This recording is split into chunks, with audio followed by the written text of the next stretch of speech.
Я живу в маленьком поселке, в старом доме, с печью. У меня 4 детей. И иногда нам не хватает даже на самое простое. Мы моемся в тазах, я стираю руками.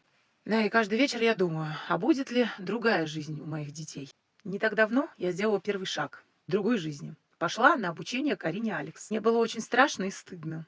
Казалось, что я не такая. Пришло более 1500 подписчиков. Я получаю посылки.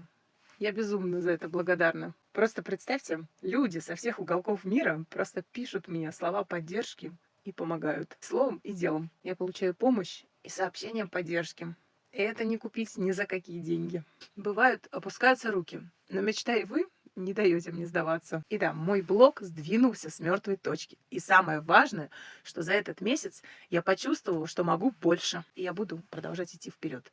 Потому что мне очень важно подарить лучшую жизнь себе и моим детям. Я очень благодарна Арине и ее команде за такую поддержку и веру в меня.